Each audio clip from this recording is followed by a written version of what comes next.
नमस्कार जय जगन्नाथ। ऑनलाइन रु भल पाइबा आरंभ होता। झील ना थिला दीपा। ता जीवन को एमती गोटे पुआ आसला सेटा भी से झीर दुख समय से पुओ ता दुख रे दुखित हैला आउ ताकू सांग भी करला। एमिति किछि दिन गला आउ से पुओटा झीटी को भल पाई बसिला। ए दिन ता मन कथा खोली ताकू कहिला किंतु झीटा ताकू मना करला कारण झीटी को भल पाइबा कौन जना नथिला। कहवाकू गले झीर से प्रथम लव। पुओटी दिने कांदी कांदी कहला मु तोते बहुत भल पाए मो जीवन ठू भी अधिक।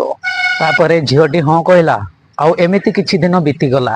पुओटी झील को फोटो मागिला आउ झीटी फोटो देवाई मना करदेला। परे पुओटी बहुत जिद कला फोटो पाई किंतु से झील ता फोटो न दे अन्य गोटे सुंदरी झीर फोटो देदेला। किंतु पुओ भाविला जे ये बहुत सुंदर बोली ताको भी भल पाई बसिला। परे झील को बहुत खराब लागिथिला। झीटी पुओ को निजर फोटो न देवा कारण आउ अलगा किछि थिला। झील अतीतर सत कहि पार नथिला किंतु सेतिकी दिन भितरे झीटी पुओ को बहुत भल पाई बसिथिला। गोटे दिन पुओटी झीटी को देखा करने को डाकिथिला हेले झीटी मना करिला किंतु पुओटी राण पकई डाकिला। ता पूर्वर झीटी तार अतीत कथा सब कहला कि पागल हाँ मु तुमको बहुत भल पाए किंतु मु गोटे तुमको सत कथा लुचाई जो फोटो से झील मु नुहे तमें मते केबे देखिन कि जानिन आउ तमें मते देखिले घृणा करिवो। भल पाइबा तो दूरर कथा आखि टिके उठेकी भी चाहिबनी। मु देखिबाकू सुंदर नुहे पागल।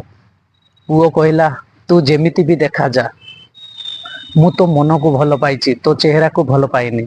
बास यही पदिए कथा शुणिकी झीटी बहुत खुशी हो गला। तापर जेतेबेले देखा करला पुओटी किछि न कही सेठू पळेई गला। धीरे धीरे कॉल भी कमिला मेसेज भी आसिलानी आउ पुओर। झीटी ता आडू कॉल करी पचारला कौन पाई कॉल करनु। पुओटी कहला तू मते धोखा देचु मते मिछ कहिचु तू आउ कहा फोटो दे मो सहित खेलिलु आज मो जीवन रु दूरेई जा। एतिकी कही पुओटी कॉल काटिदेला। से दिन झीटी सब बेले कॉल करे हेले पुओटी कॉलटी काटी दिए। अति सहजरे पुओटी भूली गला हेले झीटी ताकू अपेक्षा करी करी 3 वर्ष कांदी कांदी बीतेई देला। अरे फोटो सिना मिछ थिला हेले भल पाइबा तो मिछ नथिला। एथिपाई एते बड़ शास्ति कौन पाई देल। आउ एबे भी कहूची से 4 वर्ष हलानी अपेक्षा करची मो मन कहूची से निश्चय आसीबो। तो सांग माने कुह एटा कौन प्रकृत भल पाइबा नुहे। ए स्टोरीटा आउ कहार नथिला ये स्टोरीटा